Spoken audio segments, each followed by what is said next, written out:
Anchor ಆಗಬೇಕು ಅನ್ನೋ ಕನಸು ಕೂಡ ನನಗೇನಿರಲಿಲ್ಲ. ಸೊ ಅದನ್ನು ರಿಕಗ್ನೈಸ್ ಮಾಡಿ ನೀವು ಆ್ಯಂಕರ್ ಆಗಿ ಅಂತ ಹೇಳಿದ್ದು ಕೂಡ ಮಂಜುನಾಥ್ ಸರೇ.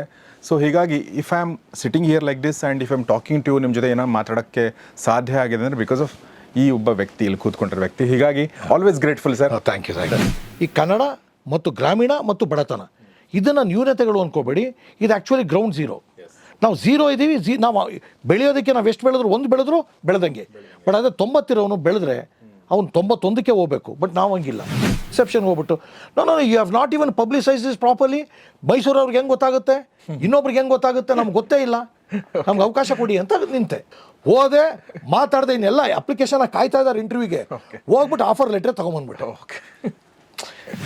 ಕೆಲವು ಮನುಷ್ಯನಿಗೆ, ರಜನಿಕಾಂತ್ಗೆ ಯಾರೋ ಒಬ್ಬ ಒಂದು ಹೇಗೆ ಎತ್ಕೊಂಡು ಹೋದ್ನೋ ಆ ರೀತಿಯಲ್ಲಿ ನಮ್ಮನ್ನು ಯಾರೋ ಒಬ್ಬರು ಎತ್ಕೊಂಡು ಹೋಗೋಕೆ ಕಾಯ್ತಾ ಇರ್ತಾರೆ. ಆ ಮನಸ್ಥಿತಿ ನಮಗಿರಬೇಕು ಮತ್ತು ಪ್ರತಿ ಕ್ಷಣದಲ್ಲಿ ನಾವು ಇಂಪ್ಯಾಕ್ಟ್ ಮಾಡಬೇಕು ಅನ್ನೋದನ್ನ ಈ ಘಟನೆ ಮೂಲಕ ಹೇಳಕ್ಕೆ ಇಷ್ಟಪಡ್ತೀನಿ. ಯಾಕೆ ವೆರಿ ವೆರಿ ಇಂಪಾರ್ಟೆಂಟ್. ಯಾರು ನೋಡ್ತಾರೆ, ಯಾರು ಮಾಡ್ತಾರೆ ನೀವು ಅನ್ಕೋಬೇಡಿ. ಪ್ರತಿ ಕ್ಷಣ ಇನ್ನೊಬ್ಬ ನೋಡ್ತಾ ಇರ್ತಾನೆ ಅನ್ನೋ ತಲೆಯಲ್ಲಿ ಇಟ್ಕೊಳ್ಳಿ. 40 ಜನ ಇದ್ರು ಮೀಟಿಂಗಲ್ಲಿ, ಎಲ್ರಿಗೂ ಗೊತ್ತಿರೋ ವಿಚಾರ. ಮೊದಲನೇ ರಿಪೋರ್ಟ್ ನಂದು ಓಪನ್ ಮಾಡ್ತಾರೆ ಚೇರ್ಮನ್ನು. ಇಡೀ ಮೀಟಿಂಗ್ 4 ಅವರ್ ಮೀಟಿಂಗ್ ನನ್ನ ರಿಪೋರ್ಟಲ್ಲಿ ವೈಂಡ್ ಅಪ್ ಮಾಡ್ತಾರೆ. ಮತ್ತು ಮಾರನೇ ದಿನ ನಾನು ಕರೀತಾರೆ ಅವ್ರ ಚೇಂಬರ್ಗೆ. You have been appointed as chief of network ಅಂತಾರೆ. ಗೂಸ್ ಬಂಪ್ ಅಂತಿರೋ ಇಲ್ಲ ಇನ್ನೊಂದು ಅಂತಿರೋ ನನಗೇನು ಗೊತ್ತಿಲ್ಲ. ಯಾವಾಗ ಯಾವ ರೀತಿ ಅವಕಾಶ ಬರುತ್ತೆ ಅನ್ನೋ ನಮ್ಗೆ ಗೊತ್ತಿಲ್ಲ. ನಾವು ನಮ್ಮ ಮನಸ್ಸನ್ನ ಅದಕ್ಕೆ ತೆರ್ಕೊಂಡಿರಬೇಕು. ಸ್ನೇಹಿತರೆ ನಮಸ್ಕಾರ. ಗೌರಿ ಶಕ್ಕಿ ಸ್ಟುಡಿಯೋದ ಈ ವಿಶೇಷ ಸಂವಾದಕ್ಕೆ ನಿಮಗೆಲ್ಲ ಸ್ವಾಗತ. ನಾನು ಗೌರಿ ಶಕ್ಕಿ.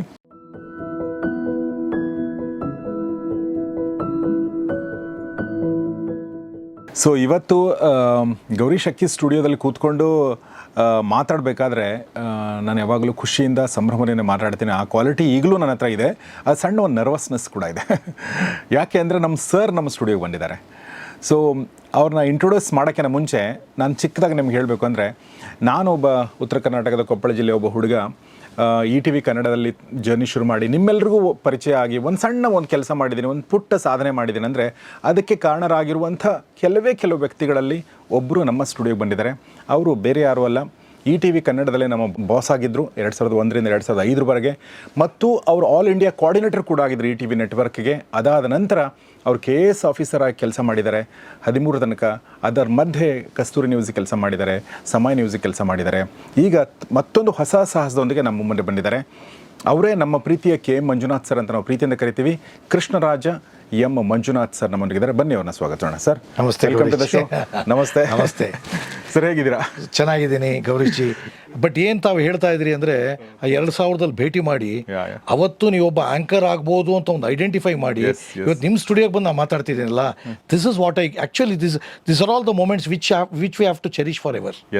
ಅಲ್ಲ? Very true sir. So Gaurish, so one of the best persons I have ever met in this industry. ಅದು ತಾವು. Thank you. So Gaurish, thanks for this warm welcome. Thank you very much sir. ನನಗೆ ಒಂದು ಮಾತು ಹೇಳಿದರು, ಅಂದರೆ ಅದನ್ನೊಂದು ಸಣ್ಣದಾಗಿ ಹೇಳ್ಬಿಡ್ತೀನಿ. ನಾನೊಬ್ಬ ಜರ್ನಲಿಸಮ್ ಬ್ಯಾಕ್ಗ್ರೌಂಡ್ ಇಲ್ಲದೆ ETV ಕನ್ನಡಕ್ಕೆ ಹೋಗಿ ಅಲ್ಲಿ ವಾಯ್ಸ್ ಆರ್ಟಿಸ್ಟ್ ಆಗಿದ್ಕೊಂಡು, ಕಾಪಿ ರೈಟರ್ ಆಗಿದ್ಕೊಂಡು ಒಂದು ಸಣ್ಣ ಸುದ್ದಿಬಿಂಬ ಅಂತ ಪ್ರೋಗ್ರಾಮನ್ನು ಸರ್ ಅದನ್ನು ಕೂಡ ಅವರೇ ಹೇಳಿದ್ದು ಮಾಡ್ಕೊಂಡು ನಾನು ಇದ್ದಾಗ ಆ್ಯಂಕರ್ ಆಗಬೇಕು ಅನ್ನೋ ಕನಸು ಕೂಡ ನನಗೇನಿರಲಿಲ್ಲ. ಸೊ ಅದನ್ನು ರಿಕಗ್ನೈಸ್ ಮಾಡಿ ನೀವು ಆ್ಯಂಕರ್ ಆಗಿ ಅಂತ ಹೇಳಿದ್ದು ಕೂಡ ಮಂಜುನಾಥ್ ಸರೇ. ಸೊ ಹೀಗಾಗಿ if I am sitting here like this and if I am talking to ನಿಮ್ಮ ಜೊತೆ ಏನೋ ಮಾತಾಡೋಕ್ಕೆ ಸಾಧ್ಯ ಆಗಿದೆ ಅಂದರೆ ಬಿಕಾಸ್ ಆಫ್ ಈ ಒಬ್ಬ ವ್ಯಕ್ತಿ, ಇಲ್ಲಿ ಕೂತ್ಕೊಂಡಿರೋ ವ್ಯಕ್ತಿ. ಹೀಗಾಗಿ always grateful sir. Thank you. See at the same time Gaurish ಏನಾಗ್ತಿದೆ, ದೇವರು ಈಗ ನೀವು ನನಗೆ ಹೇಳ್ತೀರಾ ಥ್ಯಾಂಕ್ಸು, ನಾನು ರಾಮೋಜಿರಾವ್ ಅವ್ರಿಗೆ ಹೇಳ್ತೀನಿ. ಅವ್ರು ನನಗಂತ ಅವಕಾಶ ಕೊಡದೆ ಹೋಗಿದ್ರೆ ಅದನ್ನೇ ನಾನು ಪದೇ ಹೇಳೋದು. ಯಾಕೆ ಅಂದರೆ why we are so humble, why we are still grounded and rooted ಅಂದರೆ ನಾನು ನಿಮ್ಗೆ ಎಷ್ಟೋ ಸಾರಿ ಹೇಳ್ತೀನಿ. 3 ಪದಗಳು ನನಗೆ ಮನಸ್ಸಲ್ಲಿ ಯಾವತ್ತೂ ನಿಂತಿದೆ. ಒಂದು ಕನ್ನಡ, ಇನ್ನೊಂದು ಗ್ರಾಮೀಣ ಪ್ರದೇಶ ಮತ್ತು ಇನ್ನೊಂದು ಬಡತನ. ಈ 3 ನ್ಯೂನತೆಗಳು ಅಂತ ಏನು ಕರೀತಾರೆ ಅಥವಾ ಏನು ಹ್ಯಾಂಡಿಕ್ಯಾಪ್ಸ್ ಅಂತ ಕರೀತಾರೆ, ಈ ಹ್ಯಾಂಡಿಕ್ಯಾಪ್ಸ್ನಿಂದ ಇಟ್ಕೊಂಡು ಬಂದಂಥ ಯಾವುದೇ ವ್ಯಕ್ತಿ ಮೇಲೆ ಬಂದರೂ ಕೂಡ ನಾನು ಹೆಮ್ಮೆ ಪಡ್ತೀನಿ. ಯಾಕೆ ಅಂದರೆ ನಾನು ಕೂಡ ಅದೇ 3 ನ್ಯೂನತೆಗಳು ಇಟ್ಕೊಂಡು ಬಂದಂಥವ್ರು. ಕರೆಕ್ಟ್. ತಾವು ಕೂಡ ಅದೇ ನ್ಯೂನತೆಗಳು ಇಟ್ಕೊಂಡು ಬಂದಂಥವ್ರು. ಮತ್ತು ಅದು ನ್ಯೂನತೆಗಳಲ್ಲ ಅಂತ ನಾವು ತೋರಿಸಿದ್ವಿ. Very well said. The question here is, whenever I am interacting with lot of students from across Karnataka, ಪ್ರತಿಯೊಬ್ಬರಿಗೂ ನಾನು ಹೇಳೋದೇನು ಅಂದರೆ ಈ ಕನ್ನಡ ಮತ್ತು ಗ್ರಾಮೀಣ ಮತ್ತು ಬಡತನ ಇದನ್ನು ನ್ಯೂನತೆಗಳು ಅಂದ್ಕೋಬೇಡಿ. ಇದು ಆ್ಯಕ್ಚುಲಿ ಗ್ರೌಂಡ್ ಝೀರೋ. ನಾವು ಝೀರೋ ಇದ್ದೀವಿ. ನಾವು ಬೆಳೆಯೋದಕ್ಕೆ ನಾವು ಎಷ್ಟು ಬೆಳೆದ್ರು, ಒಂದು ಬೆಳೆದ್ರು ಬೆಳೆದಂಗೆ. ಬಟ್ ಅದೇ 90 ಇರೋನು ಬೆಳೆದ್ರೆ ಅವ್ನು 91ಕ್ಕೆ ಹೋಗ್ಬೇಕು. ಬಟ್ ನಾವು ಹಂಗಿಲ್ಲ. ಬಟ್ ಪ್ರಾಬ್ಲಮ್ ಏನಾಗ್ತಿದೆ ಗೌರೀಶಿ, ತಾವು ಬಂದಾಗ ನಿಮ್ಮಲ್ಲಿ ನಾ ಕಂಡಿದ್ದೇನು, ನಗುಮುಖ, ಆ್ಯಟಿಟ್ಯೂಡ್. ನಿಮ್ಮ ಒಳಗಡೆ ಇರೋವಂಥ ಬುದ್ಧಿವಂತಿಕೆ ಗೊತ್ತಾಗೋದು ಆಮೇಲೆ. ನೀವು ಆರಂಭದಲ್ಲಿ ಅದಕ್ಕೆ ಹೇಳೋದು first impression is the best impression ಅಂತ. ನೀವು ನೋಡ್ತಿದ್ದಂಗೆ ಯಾವಾಗಲೂ ಆ ನಗುಮುಖ ಮತ್ತು ಆ ಸೌಮ್ಯ ಮತ್ತು ವಿಚಾರವಂತಿಕೆ ನಿಮ್ಮನ್ನ ಕಂಡಿದ್ದೇನೆಂದರೆ, ತಮಗೆ ಗೊತ್ತಿರೋ ಹಾಗೆ lot of anchors they were reading everything from the teleprompter. They were not even reading, they were not even researching, they were not even applying their minds. ತಾವು MA ಇಂಗ್ಲೀಷ್ ಮಾಡಿದಂಥವ್ರು, ಈ MA ಇಂಗ್ಲೀಷ್ ಮಾಡಿದಂಥವ್ರು ಅಥವಾ ಮಾಸ್ಟರ್ ಡಿಗ್ರಿ ಮಾಡಿದಂಥವ್ರು ಟೆಲಿವಿಷನಲ್ಲಿ anchors ಆಗಿ ತುಂಬ ಕಡಿಮೆ ದಿನಗಳವು. ಅವತ್ತು ಆ ಸಂಖ್ಯೆ ಈವನ್ ಟುಡೇ. ಆ ಒಂದು ವಿಚಾರವಂತಿಕೆ ಇರೋದು ಯಾವಾಗ ಅಂದರೆ ಆ ಒಂದು ವಿದ್ಯೆ ಇದ್ದಾಗ. ಆ ವಿದ್ಯೆ ಇದ್ದು ನಿಮ್ಮಲ್ಲಿ ನಾನು ಕಾಣ್ತಾ ಇದ್ದಿದ್ದು ಏನು ಅಂದರೆ ಯಾವಾಗಲೂ ಒಂದು ಬೇರೆ ಸಬ್ಜೆಕ್ಟ್ನ ಟಚ್ ಮಾಡೋಕ್ಕೆ ಇಷ್ಟಪಡ್ತಾ ಇದ್ರಿ. And you are not working like a conventional journalist. Voice over ಬೇರೆ ಥರ ಟ್ರೈ ಮಾಡ್ತಿದ್ರಿ, ಕಾಪಿನ ಬೇರೆ ಥರ ಟ್ರೈ ಮಾಡ್ತಿದ್ರಿ. ಈ ನಿಮ್ಮ ಆ್ಯಟಿಟ್ಯೂಡ್ ಇದೆಯಲ್ಲ, ಯಾಕೆ ಈ ಪದನ ಒತ್ತಿ ಹೇಳ್ತಾ ಇದ್ದೀನಿ ಅಂದರೆ, ನಮ್ಮ ಹಳ್ಳಿ ಮಕ್ಕಳು ಭಾಳ ಮುಖ್ಯವಾಗಿ ಅರ್ಥ ಮಾಡ್ಕೋಬೇಕಾರದೇನು, ಗ್ರಾಮೀಣ, ಬಡತನ ಮತ್ತು ಕನ್ನಡ ಅಂತ ಏನು ಮಾತಾಡ್ತೀವಿ, ನೀವು ನಾನು ಇಬ್ಬರೂ ಈ ವಾತಾವರಣದಿಂದ ಬಂದವರು. ಅದು ನಾವು ಹೆಂಗೆ ಬಂದವು? ಈಗ ರಾಮೋಜಿ, ಈಗ ನಿಮ್ಮನ್ನು ನಾನು ಮೊದಲು ಹೆಂಗೆ ಗುರುತಿಸಿದ್ನೋ ಆ ರೀತಿ ರಾಮೋಜಿ ರಾವ್ ಅವರು ಅವರೇನು ಮಾಮೂಲಿ ವ್ಯಕ್ತಿ ಅಲ್ಲ. We all know India's original media tycoon. ಮೊದಲನೇ ಮೀಟಿಂಗಲ್ಲೇ ನನ್ನ ಗುರುತಿಸ್ತಾರೆ, ಮಾರನೇ ದಿನನೇ ಕರೆದು ನನ್ನ ಚೀಫ್ ಮಾಡ್ತಾರೆ. ಅವ್ರು ಹೆಂಗೆ ನನ್ನ ಗುರುತಿಸಿದ್ರು? ನಾನು ನಿಮ್ಮನ್ನು ಗುರುತಿಸ್ತೆ ಅಂತ ನೀವು ಹೆಮ್ಮೆ ಪಡ್ತೀರಾ? ಅದು ಒಂದು ಆಂಕರ್ ಮಾಡಿದ್ದಕ್ಕೆ. ಇನ್ನು ನನ್ನ ನೆಟ್ವರ್ಕ್ ಚೀಫ್ ಮಾಡಿದಂಥ ರಾಮೋಜಿರಾವ್ಗೆ ನಾನೆಷ್ಟು ಧನ್ಯತೆಯನ್ನು ವ್ಯಕ್ತಪಡಿಸಬೇಕು. ತುಂಬ ಚೆನ್ನಾಗಿ ಹೇಳಿದ್ರಿ ಸರ್ ನೀವು. ನಾನು ಮಂಜುನಾಥ್ ಸರ್ ಜೊತೆಗೆ ಇವತ್ತು ಮಾತಾಡೋಕ್ಕೆ ಒಂದು ಮುಖ್ಯ ಕಾರಣ ಇದೆ. ಆ ಕಾರಣ ಏನು ಅಂತ ನಾನು ನಿಮ್ಗೆ ಹೇಳ್ತೀನಿ. ಅದಾದ ನಂತರ ನಾನು ಒಂದಷ್ಟು ETV ಕನ್ನಡದ ಬಗ್ಗೆ ಮಾತಾಡ್ತೀನಿ. ಆ ಕಾರಣ ಏನು ಅಂತಂದರೆ, ಬಹಳ ಮುಖ್ಯವಾಗಿ ಸರ್ ಪದೇ ಪದೇ ಹೇಳುವಂಥ ಒಂದು ಶಬ್ದ ಈಗಲೂ ಕೂಡ ಹೇಳಿದರು, ಕನ್ನಡ, ಬಡತನ ಮತ್ತು ಗ್ರಾಮೀಣ. ಈ ಮೂರೂ ಹಿನ್ನೆಲೆಯಿಂದ ಬಂದಿರುವಂಥ ವಿದ್ಯಾರ್ಥಿಗಳು, ನಮ್ಮ ಥರ ವಿದ್ಯಾರ್ಥಿಗಳು ಮತ್ತು ನಿಮ್ಮಲ್ಲೂ ಕೂಡ ಬಹಳಷ್ಟು ಜನ ವಿದ್ಯಾರ್ಥಿಗಳು ಆ ಥರ ಇರ್ಬೋದು, ಒಂದು ಕೀಳಿರಮೆ ಕಾಡ್ತಾ ಇರುತ್ತೆ, ಒಂದು ಕಾನ್ಫಿಡೆನ್ಸ್ನ ಕೊರತೆ ಕಾಡ್ತಾ ಇರುತ್ತೆ, ಮತ್ತು ನಾವು ನಮ್ಮ ಲೈಫಲ್ಲಿ ಏನಾದರೂ ಮಾಡೋಕ್ಕೆ ಸಾಧ್ಯನಾ ಅನ್ನೋ ಒಂದು ಪ್ರಶ್ನೆ ಕಾಡ್ತಿರುತ್ತೆ. ಬಟ್ ಅದು ಇರಬೇಕಾಗಿಲ್ಲ, ಅವು ನ್ಯೂನತೆಗಳಲ್ಲ, ಅವು ಕೊರತೆಗಳಲ್ಲ ಅಂತ ಹೇಳೋದ್ರ ಜೊತೆಗೆ ಅವರು ಇನ್ನೂ ಒಂದು ಮಹತ್ ಸಾಧನೆಯನ್ನು ಅಥವಾ ಒಂದು ವ್ಯಾಲ್ಯೂ ಎಡಿಷನ್ ಮಾಡೋಕ್ಕೆ ಹೊರಟಿದ್ದಾರೆ ಈ ಥರದ ವಿದ್ಯಾರ್ಥಿಗಳಿಗೆ. ಆ ವ್ಯಾಲ್ಯೂ ಎಡಿಷನ್ ಏನು ಅಂತಂದರೆ, ಅವರು ಈ ವಿದ್ಯಾರ್ಥಿಗಳಿಗೆ ಕೊರತೆ ಇರುವಂಥ ಸ್ಕಿಲ್ ಇರ್ಬೋದು, ನಾಲೆಜ್ ಇರ್ಬೋದು, ಲೀಡರ್ಶಿಪ್ ಕ್ವಾಲಿಟಿ ಇರ್ಬೋದು, ಪರ್ಸನಾಲಿಟಿ ಇರ್ಬೋದು, ಈ 4 ಗುಣವಿಶೇಷಗಳನ್ನು ಅವರ ಮನಸ್ಸಲ್ಲಿ, ಅವರ ಎದೆಯಲ್ಲಿ, ಅವರ ತಲೆಯಲ್ಲಿ ತುಂಬಿಸುವ ಪ್ರಯತ್ನವನ್ನು ಅವರು ತಮ್ಮ ಅಕಾಡೆಮಿಯ ಮೂಲಕ ಮಾಡೋಕ್ಕೆ ಹೊರಟಿದ್ದಾರೆ. ಅದರ ಹೆಸರೇ ಐ ರೈಸ್ ಪ್ರೊ ಅಕಾಡೆಮಿ. ತಮ್ಮ ತಂಡವನ್ನು ಕಟ್ಕೊಂಡು ಈ ಒಂದು ವಿದ್ಯಾರ್ಥಿಗಳಿಗೆ ಈ 4 ಕ್ವಾಲಿಟಿಗಳನ್ನ ಕಲಿಸಿದರೆ ಅವರು ಯಾವುದೇ ಕಾರಣಕ್ಕೂ ಅವ್ರು ಹಿಂತಿರುಗಿ ನೋಡುವಂಥ ಪ್ರಸಂಗ ಬರಲ್ಲ. ಅವರು ಮುಂದೆ ಹೋಗ್ತಿರ್ತಾರೆ ಮತ್ತು ಅವರು ಸಮಾಜಕ್ಕೆ ಏನಾದರೂ ಕೊಡುಗೆ ಕೊಡಬಹುದು, ದೇಶಕ್ಕೆ ಕೊಡುಗೆ ಕೊಡಬಹುದು ಅನ್ನೋ ಒಂದು ಸದುದ್ದೇಶ ಇಟ್ಕೊಂಡು ಅವರು ಈ ಒಂದು ಅಕಾಡೆಮಿ ಮಾಡಿದ್ದಾರೆ. ಸರ್, ಮೊದಲನೇದಾಗಿ ನಿಮಗೆ all the best. Thank you. ಯಾಕೆ ಈ ಮಾತನ್ನು ಹೇಳ್ತಾ ಇದ್ದೀನಿ ಅಂತಂದರೆ, ಈ ಥರ ಒಬ್ಬ ವ್ಯಕ್ತಿ ಬೇಕು ಸರ್ ನಮಗೆ. ಇಲ್ಲ ಆಗುತ್ತೆ, ಇದು ಡೋಂಟ್ ವರಿ, ನೀವು ಮಾಡಿ, ಆಗುತ್ತೆ, ಏನು ತೊಂದರೆ ಇಲ್ಲ ಅನ್ನೋದಿದೆಯಲ್ಲ, ಅದು ಬಹಳ ಮುಖ್ಯ. ಆ ಥರ ಕೆಲಸ ನೀವು ಮಾಡೋಕ್ಕೆ ಹೊರಟಿದ್ದೀರಾ.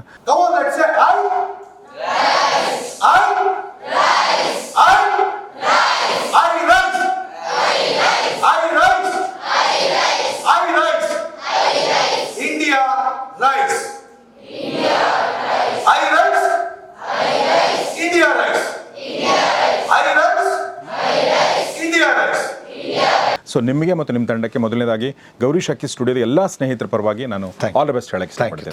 Thank you very much sir. ಇದ್ರ ಬಗ್ಗೆ ನಾನು ಮಾತಾಡ್ತೀನಿ ಸ್ನೇಹಿತರೆ. ಅಂದರೆ ಈ ಅಕಾಡೆಮಿ ಏನು ಮಾಡೋಕ್ಕೆ ಹೊರಟಿದೆ, ನೀವು ಹೇಗೆ ಇದ್ರ ಭಾಗ ಆಗ್ಬೋದು, ನಿಮ್ಮ ಸ್ಕೂಲ್ಗಳು ಹೇಗೆ ಇದ್ರ ಭಾಗ ಆಗ್ಬೋದು, ಅದ್ರ ಬಗ್ಗೆ ಮಾತಾಡ್ತೀನಿ. ಬಟ್ ಅದಕ್ಕಿಂತ ಮುಂಚೆ ಸರ್, ETV ಬಗ್ಗೆ ಇನ್ನೂ ಸ್ವಲ್ಪ ಮಾತಾಡೋಣ. ಎಷ್ಟು ಮಾತಾಡಿದ್ರು ಅದು ಕಡಿಮೆ ಅನ್ಸುತ್ತೆ. ಬಹುಶಃ ETV ನೋಡಿರುವಂಥ ಭಾಳ ಜನ ಪ್ರೇಕ್ಷಕರು ಇಲ್ಲಿರ್ಬೋದು, ಯಾಕಂದರೆ ಸುಮಾರು ಜನ ಈಗಲೂ ಕೂಡ ಅದನ್ನು ನೆನಪು ಮಾಡ್ಕೋತೀರಾ. ಸರ್, ನಿಮ್ಮ ಜರ್ನಿ ಹೇಗೆ ಶುರುವಾಯಿತು? ಆ ಒಂದು ಕ್ಷಿಪ್ರಾವಧಿನಲ್ಲಿ ಒಂದು ನೀವೊಂದು ಪೀಕಿಗೆ ಹೋದ್ರಿ ಸರ್, ಅದ್ರ ಬಗ್ಗೆ ಏನು ಹೇಳಕ್ಕೆ ಇಷ್ಟಪಡ್ತೀರಿ? ನನಗೆ ಏನು actually what makes me wonder, what has made me humble ಇದೆಯಲ್ಲ, ನಾವೆಲ್ಲ ಬೇಸಿಕಲಿ ಒಂದು MSc ಮಾಡೋದು. MSc ಏನಕ್ಕೆ ಮಾಡೋದು ಅಂತ ಗೊತ್ತಿಲ್ಲ. ಆಕಸ್ಮಿಕವಾಗಿ ಪತ್ರಿಕೋದ್ಯಮಕ್ಕೆ ಈ ಸ್ಟಾರ್ ಆಫ್ ಮೈಸೂರು ಮಿತ್ರದಲ್ಲಿ 1992ರಲ್ಲಿ 91ರಲ್ಲಿ MSc ಮುಗೀತು. ಅದಾದ ತಕ್ಷಣ ನನ್ನ ಗೆಳೆಯ ಒಬ್ಬ ಮಹಾದೇವ್ ಅಂತ ಈಗಲೂ ಅಲ್ಲೇ ವರ್ಕ್ ಮಾಡ್ತಾ ಇದ್ದಾರೆ. ಅವ್ರನ್ನ ಭೇಟಿ ಮಾಡೋಕ್ಕೆ ಹೋದಾಗ ಅಲ್ಲಿದ್ದಂಥ ನ್ಯೂಸ್ ಎಡಿಟ್ರು ಶಿವಣ್ಣ ಅಂತ, ಅವ್ರನ್ನ ಮಾತಾಡೋ ಭಂಗಿ ನೋಡಿ ಕನ್ನಡ ಮತ್ತು ಇಂಗ್ಲೀಷ್ ಎರಡೂ ಕೇಳಿ, ಆಗ ವೆಕೇಷನ್ ಇತ್ತು. ವೆಕೇಷನ್ ಇದ್ದಿದ್ದಕ್ಕೆ ಅವ್ರು ಹೇಳಿದ್ರು, ಸ್ವಲ್ಪ ಇದು ಸುದೀರ್ಘ ಅನ್ನಲ್ಲ, ಹೇಗೆ ಕೆಲವು ಮನುಷ್ಯನಿಗೆ ರಜನಿಕಾಂತ್ಗೆ ಯಾರೋ ಒಬ್ಬ ಒಂದು ಹೇಗೆ ಎತ್ಕೊಂಡು ಹೋದ್ನೋ ಆ ರೀತಿಯಲ್ಲಿ ನಮ್ಮನ್ನು ಯಾರೋ ಒಬ್ಬರು ಎತ್ಕೊಂಡು ಹೋಗೋಕೆ ಕಾಯ್ತಾ ಇರ್ತಾರೆ. ಆ ಮನಸ್ಥಿತಿ ನಮಗಿರಬೇಕು ಮತ್ತು ಪ್ರತಿ ಕ್ಷಣದಲ್ಲಿ ನಾವು ಇಂಪ್ಯಾಕ್ಟ್ ಮಾಡಬೇಕು ಅನ್ನೋದನ್ನ ಈ ಘಟನೆ ಮೂಲಕ ಹೇಳಕ್ಕೆ ಇಷ್ಟಪಡ್ತೀನಿ. ಯಾಕೆ ವೆರಿ ವೆರಿ ಇಂಪಾರ್ಟೆಂಟ್. ಯಾರು ನೋಡ್ತಾರೆ, ಯಾರು ಮಾಡ್ತಾರೆ ನೀವು ಅನ್ಕೋಬೇಡಿ. ಪ್ರತಿ ಕ್ಷಣ ಇನ್ನೊಬ್ಬ ನೋಡ್ತಾ ಇರ್ತಾನೆ ಅನ್ನೋ ತಲೆಯಲ್ಲಿ ಇಟ್ಕೊಳ್ಳಿ. So you need to be natural, you need to be genuine, you need to be authentic. ಅಲ್ಲೇನಾಯಿತು ಅಂತ ಹೇಳ್ತೀನಿ ಕೇಳಿ. ನಾನು ಮತ್ತು ಮಹಾದೇವು ನಿಂತಿದ್ವು. ಅದೇ ಟೈಮಲ್ಲಿ ಶಿವಣ್ಣ ಅನ್ನೋರು ನ್ಯೂಸ್ ನ್ಯೂಸ್ ಎಡಿಟ್ರು, ತುಂಬ ಅವ್ರ SSLC. ಮತ್ತು ಇನ್ನೊಂದು ಕ್ಲಾಸಿಕ್ ಎಕ್ಸಾಂಪಲ್ ನಿಮ್ಗೆ ಹೇಳ್ಬೇಕು, ಇಡೀ ಕನ್ನಡ ಪತ್ರಿಕೋದ್ಯಮ ಅಥವಾ ಇಂಗ್ಲೀಷ್ ಪತ್ರಿಕೋದ್ಯಮದಲ್ಲಿ ಅಥವಾ ಒಟ್ಟಾರೆ ಕರ್ನಾಟಕದಲ್ಲಿ ಡಿಸ್ಟ್ರಿಕ್ಟ್ ಲೆವೆಲಲ್ಲಿ ಇಂಗ್ಲೀಷ್ ಮತ್ತು ಕನ್ನಡ ಎರಡೂ ಪತ್ರಿಕೆಗಳನ್ನ ಭಾಳ ಸಮರ್ಥವಾಗಿ ಮತ್ತು ಯಶಸ್ವಿಯಾಗಿ ನಡೆಸಿದಂಥ ನ್ಯೂಸ್ ಎಡಿಟರ್ ಯಾರಾದರೂ ಇದ್ದರೆ ಅದು MR ಶಿವಣ್ಣ. ಅವರು ಓದಿರೋದು ಬರೀ SSLC. Mysuru Mitra, star of Mysuru ಎರಡಕ್ಕೂ ನ್ಯೂಸ್ ಎಡಿಟರ್ ಅವರು. ಸೊ ಆ ವ್ಯಕ್ತಿ, ನಾನು ಮತ್ತೆ ಮಹಾದೇವ ಮಾತಾಡ್ಬೇಕಾದ್ರೆ ನಾ ಮಾತಾಡೋ ಭಂಗಿ ಗೊತ್ತಲ್ಲ ನಿಮಗೆ, ಅದು ಒಳಗಡೆ ಇದ್ರು ನಮ್ಮ ಧ್ವನಿ ಕೇಳಿಸ್ತದೆ. ಅದು ನಾವು ಯಾರಿಗೂ ಹೇಳಬೇಕು ಅಂತಲ್ಲ, that is how we are blessed with. So ಅವ್ರು ಕೇಳಿಸ್ತು. ಅವ್ರು ಬಂದು ಅಲ್ಲೇನಾಯಿತು ಅಂದರೆ, ಅವ್ರು ನೋಡಿ ನ್ಯೂಸ್ ಎಡಿಟ್ರು ಒಬ್ಬ ಬೈಲಿಂಗ್ವಲ್ ಜರ್ನಲಿಸ್ಟ್ ಹುಡುಕ್ತಾ ಇದ್ದಾರಂತೆ, ನಮಗೆ ಗೊತ್ತಿಲ್ಲ. ಅಂದರೆ ಇಂಗ್ಲೀಷ್ ಕನ್ನಡ ಎರಡರಲ್ಲೂ ಬರೆಯುವಂಥವ್ರು ಮತ್ತು ಸೈನ್ಸ್ ಬ್ಯಾಕ್ಗ್ರೌಂಡ್ ಇರೋ ರಿಪೋರ್ಟ್ರು ಅವರಲ್ಲಿ ಇರಲಿಲ್ಲ. ಸೈನ್ಸ್ ಬ್ಯಾಕ್ಗ್ರೌಂಡ್ ಅವನು ಒಂದು ರಿಪೋರ್ಟಿಂಗ್ ಹೋದಾಗ ಅವನು ಏನೋ ಒಂದು ಅವನ ಆ್ಯಂಗಲ್ ಬೇರೆ ಇರ್ತದೆ. ಹ್ಯೂಮ್ಯಾನಿಟೀಸ್ ಅವನ ಆ್ಯಂಗಲ್ ಬೇರೆ, ಕಾಮರ್ಸ್ ಅವನ ಆ್ಯಂಗಲ್ ಬೇರೆ, ಸೈನ್ಸ್ ಅವನ ಆ್ಯಂಗಲ್ ಬೇರೆ. ಒಪ್ಕೋತೀರಾ? ಅದಕ್ಕೆ ಇವ್ರು ಏನು ಮಾಡೋರು, ಒಂದು ಕಡೆ ಬೈಲಿಂಗ್ವಲ್, ಇನ್ನೊಂದು ಕಡೆ ಸೈನ್ಸ್ ಬ್ಯಾಕ್ಗ್ರೌಂಡ್ ಇರೋರು ಇವ್ರು ಹುಡುಕ್ತಾ ಇದ್ರು. ಅಲ್ಲೇನಾಯಿತು, ನಾವು ಮಾತಾಡ್ತಾ ಇರಬೇಕಾದ್ರೆ ಐ ವಾಸ್ ಸ್ಪೀಕ್, ನಿಮಗೆ ಗೊತ್ತು ಈ ಸಾಮಾನ್ಯವಾಗಿ ಪ್ರತಿ ಇದರಲ್ಲೂ ಕನ್ನಡನೂ ಮಾತಾಡ್ತಾ ಇರ್ತೀನಿ, ಇಂಗ್ಲೀಷು ಮಾತಾಡ್ತಾ ಇರ್ತೀನಿ ನಾನು. ಸೊ ಈ ಓವರ್ ಹರ್ಡ್ ಮೀ ಆ್ಯಂಡ್ ಈ ಕೇಮ್ ಔಟ್.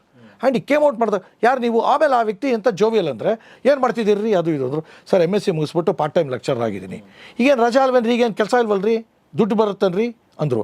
ಇಲ್ಲ ಸರ್ ಅಂದೆ. ಮತ್ತು ಏನು ಮಾಡೋದು ಸರ್, ನಾವು part time lecturer, summer vacation 3 ತಿಂಗಳು ರಜಾ ಬಂದಿಲ್ಲ ಮಾಡಿ ಅಂದರು. ಸರ್ ನಾನು ಮಾಡ್ಬೋದಾ ನಾನು ದಿಸ್ ಇಸ್ ವಾಟ್ ಇದಕ್ಕೆ ದೇವರು ಅಂತ ಹೇಳೋದು ನಾವು. ಸರ್ ನಾನು ಪತ್ರಕರ್ತ ಆಗ್ಬೋದಾ ಅಂದೆ. ಮತ್ತೆ ಪತ್ರಿಕೋದ್ಯಮಕ್ಕೆ ಏನು ಕ್ವಾಲಿಫಿಕೇಶನ್ ಬೇಕು ರೀ? ಲ್ಯಾಂಗ್ವೇಜ್ ಬೇಕು, ಸೊಸೈಟಿ ಕನ್ಸರ್ನ್ ಬೇಕು, ಇವೆರಡು ಬಿಟ್ಟರೆ ಇನ್ನೇನೂ ಇಲ್ಲ ರೀ ಅಂದರು. ಸರಿ ಸರ್ ಅಂದೆ. ಯಾವಾಗ ರಿಪೋರ್ಟ್ ಮಾಡ್ಕೋತೀರಾ ಅಂದರು. ನೀವು ಹೇಳಿ ಸರ್ ಅಂದೆ. ಬೆಳಿಗ್ಗೆ 7 ಗಂಟೆಗೆ ಇರಬೇಕು ಅಂದರು. ಅಪ್ಲಿಕೇಶನ್ ಹಾಕಿಲ್ಲ ಗೊತ್ತಾ ನಿಮಗೆ? ನಾನು ಮೊದಲನೇ ಕೆಲಸಕ್ಕೆ ನಾನು ಫಾರ್ಮಲ್ ಅಪ್ಲಿಕೇಶನ್ ಹಾಕಿಲ್ಲ.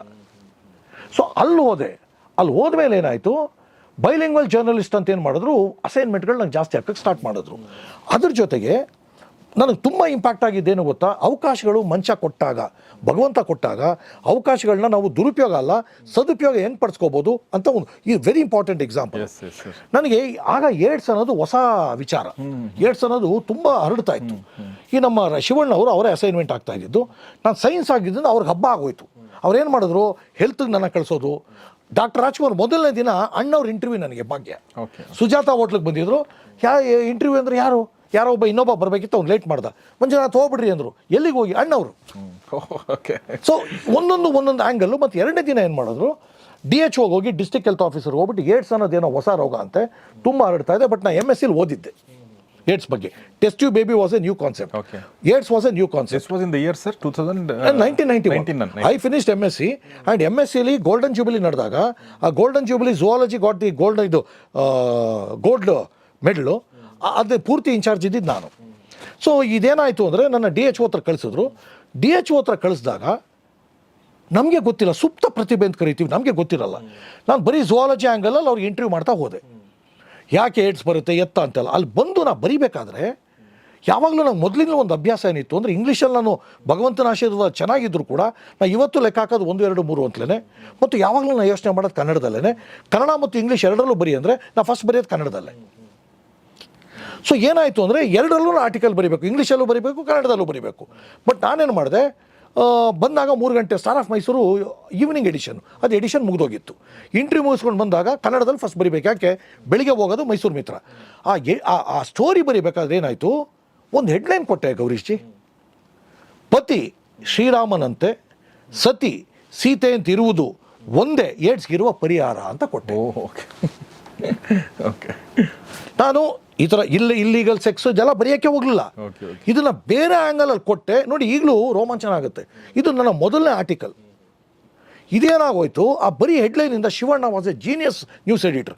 ಅವರೇನು ಮಾಡಿದ್ರು, ಈ ಹೆಡ್ಲೈನು ಮತ್ತು ಬರೆದಿದ್ದ ರೀತಿಗೆ ಯಾರಾದರೂ ಹೆಲ್ತ್ ನಾವು ತೊಗೊಂಡೋಗಿ ಬಾಟಮ್ ಸ್ಪ್ರೆಡ್ ಮಾಡ್ತಾರೆ ಗೌರೀಶಿ, ಬಾಟಮ್ ಸ್ಪ್ರೆಡ್ ಮಾಡಿದ್ರು. ಬಾಟಮ್ ಸ್ಪ್ರೆಡ್ ಮಾಡಿದ್ಮೇಲೆ ಇನ್ನೊಂದು ಇಂಟ್ರೆಸ್ಟಿಂಗ್ ಆಯಿತು. ಮಾರನೇ ದಿನ ಬೆಳಿಗ್ಗೆ ಒಂದು 300 ಕಾಲ್ ಆಫೀಸ್ಗೆ. ಅಂದರೆ ಜರ್ನಲಿಸಮ್ ಮಾಡೋಂಥ ಇಂಪ್ಯಾಕ್ಟ್ ಏನು ಅನ್ನೋದು ಅವತ್ತು ನನಗೆ ಅರ್ಥ ಆಯಿತು.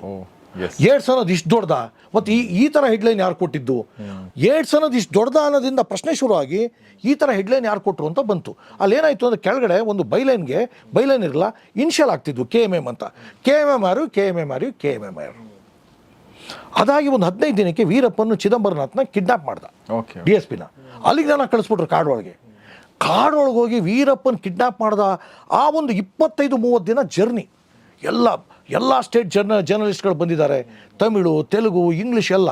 ಅವ್ರಗಳ ಜೊತೆಗಿರೋದೊಂದು ಭಾಗ್ಯ. ಕಾಡೊಳಗೆ ಊಟ ಇಲ್ಲ, ಏನಿಲ್ಲ, ಯಾವುದೊಂದು ಚಡ್ಡಿ ಹಾಕ್ಕೊಂಡು ಅದು ಕಚ್ಚಿಸ್ಕೊಂಡು ಇದ್ಕೊಂಡು ಪತ್ರಿಕೋದ್ಯಮ ಅನುಭವಿಸಿದವ್ರು ಮಾತ್ರ ಅದ್ರ ಮಜಾ ಏನೋ ಅಂತ ಗೊತ್ತು. ಸೊ ಅದೇನಾಗೋಯ್ತು, ನನಗೆ ಬೇರೂರು ಬಿಡ್ತು. ಮತ್ತು ರಾಮೋಜಿ ರಾವ್ ನೀವು ಹೇಳಿದ್ರಿ, ಈ ಟಿ ವಿಗೆ ಕೂಡ ಇದೇ ಶಿವಶಂಕರ್ ಮೊನ್ನೆನೂ ಹೇಳ್ತಾ ಇದ್ರು. ಶಿವಶಂಕರ್ ನಾನು ವಿಜಯ ಕರ್ನಾಟಕ ಸುಮ್ಮನೆ ಬಂದಿದ್ದೆ. ಅಲ್ಲಿಂದ ನಾವು ಯಾವುದೋ ಫಿಲ್ಮ್ಗೆ ಹೋದಾಗ ಅಲ್ಲಿ ಈ ಟಿ ವಿದು ಇಂಟರ್ವ್ಯೂ ನಡೀತಾ ಇತ್ತು. ಇದನ್ನ ಹೇಳಿ.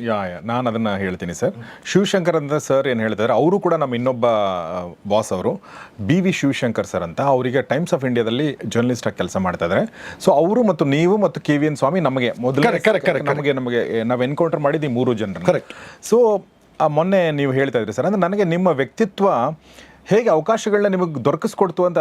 ಅಂದರೆ ಈಗ ನೋಡಿ ಸರ್, ನೀವು ಮೊನ್ನೆ ಒಂದು ಇನ್ಸಿಡೆಂಟ್ ಶಿವಶಂಕರ್ ಸರ್ ಹೇಳ್ತಾರೆ, ನೀವು ವಿಜಯ ಕರ್ನಾಟಕದಲ್ಲಿದ್ರಿ, ಆಮೇಲೆ ನೀವು ಹಿಂಗೆ MG ರೋಡಲ್ಲಿ ಹೋಗಬೇಕಾದ್ರೆ ಜನ ನೋಡ್ತೀರಾ, ನೀವೇನು ಜನ ಸೇರಿದಾರೆ ಇಲ್ಲ ಅಂತ. ಒಳಗಡೆ ಹೋದರೆ ಅಲ್ಲಿ ETV ಕನ್ನಡಕ್ಕೆ ರಿಕ್ರೂಟ್ಮೆಂಟ್ ನಡೀತಾ ಇದೆ ಅಂತ ಹೇಳಿ, ನಾವು ಹೋಗೊಂಡು ಬನ್ನಿರಿ ಸರ್. ನಿಜ ಹೇಳ್ತೀನಿ, ಇದು ನಮ್ಮ ಥರದ ವ್ಯಕ್ತಿಗಳಿಗೆ ಆಗಲ್ಲ. Only you can do. ಅಂದರೆ ಬನ್ನಿರಿ ಹೋಗೋಣ, ಅದು ಒಂದು ಇದೆಯಲ್ಲ, ಅದು ಬಹಳ ವಿಶೇಷವಾದ ಗುಣ ಅನ್ಸುತ್ತೆ. ಸೊ ಅದ್ರ ಬಗ್ಗೆ ಹೇಳಿ ಸರ್. ಸರ್ ಏನಾಯಿತು ಅಂದರೆ, ಫಿಲ್ಮ್ಗೆ ಹೋಗಿದ್ದು ನಾನು ಶಿವಶಂಕರ್ ನಡ್ಕೊಂಡು ಹೋಗ್ತಾ ಇದ್ವು. ನಡ್ಕೊಂಡು ಹೋದಾಗ ಅಲ್ಲಿ ನೋಡ್ರಿ ETV ತೆಲುಗು ಆಫೀಸ್ ಇತ್ತಲ್ಲ, ಅಲ್ಲಿ ತೆಲುಗು ಆಫೀಸ್ ಇತ್ತು. ಆಮೇಲೆ ನಾವೆಂಗೆ ಅಂದರೆ, ಮೈಸೂರು ಅವ್ರಿಗೆ ETV ಏನೋ ವರ್ಡೇ ಗೊತ್ತಿಲ್ಲ. ಓಕೆ. ನಾವು ತೆಲುಗು, ಅಲ್ಲಿ ಮೈಸೂರೆಲ್ಲ ಅಚ್ಚ ಕನ್ನಡ ಅಲ್ವಾ. ಬೆಂಗಳೂರು ಅವ್ರಿಗಾದ್ರೂ ETV ಅಲ್ಲ, ಈನಾಡು ಪೇಪರ್ ಇವೆಲ್ಲ ಗೊತ್ತಿತ್ತು. ಮೈಸೂರು ಈನಾಡು ಪೇಪರು ಗೊತ್ತಿಲ್ಲ. ಸೊ ನಾನು ನೋಡಿದಾಗ ಇದು ಯಾವುದೋ ಈನಾಡು ಅಂತ ಹಾಕಿದ್ರು, ETVನೂ ಅಲ್ಲ, ಈನಾಡು ಅಂತ ಹಾಕಿದ್ರು. ಇದು ಯಾವುದ್ರಿ ಇದು ಅಂದೆ ನಾನು. ಯಾವುದ್ರಿ ಇದು? ತೆಲುಗು ನಂಬರ್ 1 ಅಪ್ಪ ಇದು ಅಂದರು ಶಿವಶಂಕರು. ಸರಿ ಆಯಿತು, ಏನಿದು ಇಷ್ಟು ಜನ ಅಂದರೆ ಅಲ್ಲೆಲ್ಲ ನಿಂತಿದ್ರು. ಸರ್ ಇಂಟರ್ವ್ಯೂ ನಡೀತಾ ಇದೆ, ಯಾರಿಗೆ ಅಂದೆ. ETV ಕನ್ನಡಕ್ಕೆ ಅಂದರು. ಈ ಕನ್ನಡ ಚಾನಲ್ ಬರ್ತಿದೆ. ನಾನು ಮೈಸೂರು ಕೇಬಲ್ ನೆಟ್ವರ್ಕಲ್ಲಿ ನಾನು ಪ್ರತಿ ವಾರಕ್ಕೊಂದು ಲೈವ್ ಶೋ ಮಾಡ್ತಾಯಿದ್ದೆ. ಸೊ ನನಗೆ ಟೆಲಿವಿಷನ್ ಬಗ್ಗೆ ಮೊದಲಿಂದ ಒಂದು ಫ್ಯಾಸಿನೇಷನ್ ಇತ್ತು. ಸೊ ಇದೇನಾಯಿತು, ಅವ್ರು ಬಂದಾಗ ಎಲ್ಲ ಮಾತಾಡ್ತಿದ್ರು. ಇವರೆಲ್ಲ ರಿಟರ್ನ್ ಎಕ್ಸಾಮ್ ಬರೆದು ಎಲ್ಲ ಆಗಿ ಇಂಟರ್ವ್ಯೂಗೆ ಬಂದು ಕೂತಿರೋರು ಇವರು. ನಾನು ಏನು ರಿಟರ್ನ್ ಎಕ್ಸಾಮು ಇಲ್ಲ, ಅಪ್ಲಿಕೇಶನ್ ಹಾಕಿಲ್ಲ, ಏನೂ ಹಾಕಿಲ್ಲ ನೋಡಿ. ಎರಡೂ ಕಡೆ ಅಪ್ಲಿಕೇಶನ್ ಹಾಕಿಲ್ಲ. See, this is what we call destiny. ಅಲ್ಲೇನಾಯಿತು, ಹೋದರೆ ಬನ್ನಿರಿ ಅಂತಾರೆ. ಅವ್ರು ಸ್ವಲ್ಪ ಶೈ ಅಲ್ಲ, ನಿಮಗೆ ಗೊತ್ತಲ್ಲ. ನಾ ಶೈಗಿ ಏನಿಲ್ಲ. When we are on the right track, why we should be shy. ನಾನೇನು ಮಾಡಿದೆ, ಅಲ್ಲಿ ಎಲ್ಲ ಇದ್ದರೂ ಹೋಗ್ಬಿಟ್ಟು ರಿಸೆಪ್ಷನಲ್ಲಿ ಕಿಶೋರ್ ಅಂತ ಹೇಳಿದ್ರು, ನಮ್ಮ Ramanujan sir, director Ramanujan sir, PA. ಮತ್ತು ರಿಸೆಪ್ಷನ್ಗೆ ಹೋಗ್ಬಿಟ್ಟು, no you have not even publicise this properly. ಮೈಸೂರವ್ರಿಗೆ ಹೆಂಗೆ ಗೊತ್ತಾಗುತ್ತೆ, ಇನ್ನೊಬ್ರಿಗೆ ಹೆಂಗೆ ಗೊತ್ತಾಗುತ್ತೆ, ನಮ್ಗೆ ಗೊತ್ತೇ ಇಲ್ಲ, ನಮ್ಗೆ ಅವಕಾಶ ಕೊಡಿ ಅಂತ ನಿಂತೆ. ಅಷ್ಟರೊಳಗೆ ಆ ಧ್ವನಿ ಕೇಳಿ ರಾಮಾನುಜನ್ನು ಅಲ್ಲಿದ್ದರು. ಕಿಶೋರ್ ನನ್ನ ಡೈರೆಕ್ಟಾಗಿ ಕಳಿಸ್ಬಿಟ್ರು. ಎಲ್ಲಿಗೆ? ಡೈರೆಕ್ಟರ್ ಹತ್ರನೇ. ಅಲ್ಲೋಗಿ 5 ನಿಮಿಷಕ್ಕೆ, ಅದೇ ಶಿವಶಂಕರ್ ಹೇಳ್ತಾ ಇದ್ರಲ್ಲ, ಹೋದೆ ಮಾತಾಡ್ದೆ, ಇನ್ನೆಲ್ಲ ಅಪ್ಲಿಕೇಶನ್ ಕಾಯ್ತಾ ಇದ್ದಾರೆ ಇಂಟರ್ವ್ಯೂಗೆ. ಹೋಗ್ಬಿಟ್ಟು ಆಫರ್ ಲೆಟರ್ ತೊಗೊಂಬಂದ್ಬಿಟ್ಟು. See, what I would like to tell everyone is, ಯಾವಾಗ ಯಾವ ರೀತಿ ಅವಕಾಶ ಬರುತ್ತೆ ಅನ್ನೋ ನಮ್ಗೆ ಗೊತ್ತಿಲ್ಲ. ನಾವು ನಮ್ಮ ಮನಸ್ಸನ್ನ ಅದಕ್ಕೆ ತೆರ್ಕೊಂಡಿರಬೇಕು. ಅದಾದಮೇಲೆ ನಿಮ್ಗೆ ಗೊತ್ತು, ಅಲ್ಲಿ ನೋಡಿ, ಇನ್ನೊಂದು ಡಿಸಿಷನ್ ಮೇಕಿಂಗಲ್ಲಿ ವೆರಿ ಇಂಪಾರ್ಟೆಂಟ್. ಯಾಕೆ ಇವೆಲ್ಲ ಹೇಳ್ತೀನಿ, ನನಗೆ ರಾಮಾನುಜನ್ ಅವ್ರು ಕೇಳ್ತಾರೆ, whether you would like to work in Bangalore or Hyderabad ಅಂತ ಕೇಳ್ತಾರೆ ನನಗೆ. ನಾನು ಹೇಳ್ತೀನಿ, sir I have no idea about it ಅಂತೀನಿ. ಇಲ್ಲಾದರೂ ಬರೀ ರಿಪೋರ್ಟಿಂಗು, ಬರೀ Kannada. But if you come to Hyderabad you will get expose to the corporate culture ಅಂತ ಹೇಳ್ತಾರೆ. See, I should also admit that. ಅವ್ರು ನನಗೆ ಐಡಿಯಾ ಇಲ್ಲ, ಕಾರ್ಪೊರೇಟ್ ಕಲ್ಚರ್ ಏನು ಇವೆಲ್ಲ ನಮ್ಗೆ ಗೊತ್ತಿಲ್ವಲ್ಲಪ್ಪ. ಸೊ ಹೇಳಿದಾಗ, ಸರ್ ಆಗ ನಮಗೆಲ್ಲ ಏನಂದರೆ, ಸಂಬಳ ಎಲ್ಲಿ ಜಾಸ್ತಿ ಅಂತ ಕೇಳ್ತೀನಿ. ಸಂಬಳ ಎಲ್ಲಿ ಜಾಸ್ತಿ ಅಂತ ಕೇಳ್ತಾರೆ. ಇಲ್ಲಿ 8,000, ಅಲ್ಲಿ 12,000 ಅಂತಾರೆ. ಸರ್ ಹೈದ್ರಾಬಾದ್ಗೆ ಬರ್ತೀನಿ ಅಂತೀನಿ. C, it's not about that. ನಾನು 12,000. ಆಮೇಲೆ ಇನ್ನೊಂದು ಅಂತಾರೆ, ಅವ್ರು ನನಗೆ ಆ್ಯಂಕರ್ ಅಂತ ಕೊಡೋದು. Anchor cum senior copy editor ಅಂತ ಡೆಸಿಗ್ನೇಷನ್ ಕೊಡೋದು. ಬಟ್ ಆ್ಯಂಕರ್ ಆಗಕ್ಕೆ ಎಲ್ಲರೂ ಕ್ಯೂಲ್ಲಿ ನಿಂತ್ಕೋತಾರೆ. But I was never interested in becoming an anchor. But I always wanted team ಏನೋ ಮಾಡಬೇಕು, ಅವ್ರನ್ನ ಎತ್ತಬೇಕು, ಇವ್ರು ಎತ್ತಬೇಕು ಅನ್ನೋದು. So I started becoming senior copy editor than anchor. ಅಲ್ಲೋದ್ಮೇಲೆ ಹೈದ್ರಾಬಾದ್ಗೆ ಅದು ಇನ್ನೊಂದು ಪ್ರಪಂಚ. ನಿಮ್ಮೆಲ್ಲರಿಗೂ ರಾಮೋಜಿ ರಾವ್, ಆ ವಿಷನ್ನು, ಆ ರಾಮೋಜಿ ಫಿಲ್ಮ್ ಸಿಟಿ, ಆ ಸ್ಟುಡಿಯೋಗಳು, ಆ ಇದು ಕಿಲೋಮೀಟರ್ ಗಟ್ಟಲೆ, ಏನೋ ಒಂದೊಂದು ಪ್ರಾಬಬ್ಲಿ ಒಂದೊಂದು ಫ್ಲೋರು ಅರ್ಧ ಕಿಲೋಮೀಟ್ರ್ ಇತ್ತೇನೋ, ಆ ಮಟ್ಟದ ಸ್ಟುಡಿಯೋ. ಅಲ್ಲೆಲ್ಲ ಹೋಗಿದ್ದೆ ನಮ್ಮ ಭಾಗ್ಯ. ಅಲ್ಲಿ ಹೋದ್ಮೇಲೆ ಏನಾಯಿತು, ಅದು ರಾಮೋಜಿರಾವ್ ಬಂದ ಮೇಲೆ ನೀವು ಇದನ್ನು ಕೇಳಿದ್ರಿ. ಒಂದು ಸಾರಿ ಏನಾಯ್ತು, ಅಲ್ಲಿ ಅವ್ರು ಕ್ವಾರ್ಟರ್ಲಿ ಮೀಟಿಂಗ್ ಮಾಡ್ತಾಯಿದ್ರು, ನಿಮ್ಗೆ ಗೊತ್ತು. ಕ್ವಾರ್ಟರ್ಲಿ ಮೀಟಿಂಗ್ ಮಾಡಿದಾಗ ಅವರ ಸೆಕ್ರೆಟ್ರಿ ಸುಧಾಕರ್ ಸರ್ ಬಂದು, no you have to give a quarterly report ಅಂತ ಹೇಳಿದ್ರು. ಆನ್ ವಾಟ್ ಅಂದೆ, no what you have done till now and what actually should be done in order to improve the network ಅಂತ ಒಂದು question ಇಷ್ಟೇ. ನಾನು ನೋಡಿ, ಕಲಿಯೋದು ಅಂದರೆ ಏನು ಅಂತ ಹೇಳ್ತೀನಿ ಕೇಳಿ. ಆಗ ನಾನು ಆಲ್ರೆಡಿ ETV ಕನ್ನಡದಲ್ಲಿ ನಾನು ಮುಖ್ಯ ಸ್ಥಾನದಲ್ಲಿ ಇದ್ದೆ. ಆಗ ರಾಘವೇಂದ್ರ ಅವಂತಿ ಈಗ TV9 ಇದ್ದಾರೆ ನೋಡಿ. ಹೌದು. ನನಗೇನಾಯ್ತಾಗ ಟೈಪಿಂಗ್ ಕೂಡ ನಾನು ಬರೀತಿದ್ದೆ, ನೀವು ಅಬ್ಸರ್ವ್ ಮಾಡಿದ್ರೆ ಟೈಪಿಂಗ್ ಕೂಡ ನಂಗೆ ಬರ್ತಿರಲಿಲ್ಲ. ಹೌದು ಅಬ್ಸರ್ವ್ ಮಾಡಿ. See please understand youth, I am telling you, ಅವಕಾಶ ಸಿಕ್ಕಿದಾಗ ನಾವು ಅವಕಾಶ ಸಿಕ್ಕಿದಾಗ ಕಲಿಬೇಕು. ಏನಾಗೋಯ್ತು, ನನಗೆ ಚೇರ್ಮನ್ ಹೇಳಿದ್ರು ರಾಮೋಜಿರಾವ್ ಅವ್ರಿಗೆ ನನ್ನ ಮೊದಲನೇ ಡಾಕ್ಯುಮೆಂಟ್ ಹೋಗ್ತಾ ಇದೆ. ನಾನು ಕನ್ನಡದಲ್ಲಿ ಇಂಗ್ಲೀಷಲ್ಲಿ ಬರೀಬೇಕು, ಕನ್ನಡದಲ್ಲಿ ನಮ್ಮ ಇದಕ್ಕೆ ಕನ್ನಡದಲ್ಲಿ ಬುಲೆಟಿನ್ ಬರೀತಿದ್ವು, ಇಲ್ಲಿ ಇಂಗ್ಲೀಷಲ್ಲಿ ಬರೀಬೇಕು, ಅದೇನು ಪ್ರಾಬ್ಲಮ್ ಇಲ್ಲ. ಇಂಗ್ಲೀಷಲ್ಲಿ ನಾನು ಬರ್ಕೊಡ್ತೀನಿ, ಬರೆದ್ಬಿಟ್ಟು ನಾನು ಟೈಪ್ ಮಾಡೋಕ್ಕೆ ಯಾರು ಕೊಡ್ತೀನಿ, ರಾಘವೇಂದ್ರ ಕೊಡ್ತೀನಿ. ಅಲ್ಲಿ ರಾಘವೇಂದ್ರ ಕನ್ನಡದಲ್ಲಿ ಭಾಳ ಫ್ಲೂಯೆಂಟು, ಬಟ್ ಇಂಗ್ಲೀಷಲ್ಲ. ಇವತ್ತಾದರೂ ಪ್ರಾಂಪ್ಟ್ ಇದೆ, ಅವತ್ತೇನು ಪ್ರಾಂಪ್ಟ್ ಇಲ್ಲ. ಅಂದರೆ ಗೂಗಲ್ ಪ್ರಾಂಪ್ಟ್ ಅದು ಇದು, ಅವತ್ತೇನು ಪ್ರಾಂಪ್ಟ್ ಇರಲ್ಲ. ಒಂದು 4-5 ಸ್ಪೆಲ್ಲಿಂಗ್ ಮಿಸ್ಟೇಕ್ ಇತ್ತು, ಅದಕ್ಕೊಂದು 4-5 ಸಾರಿ ನಾನು ಕೂತ್ಕೋಬೇಕಾಯ್ತು.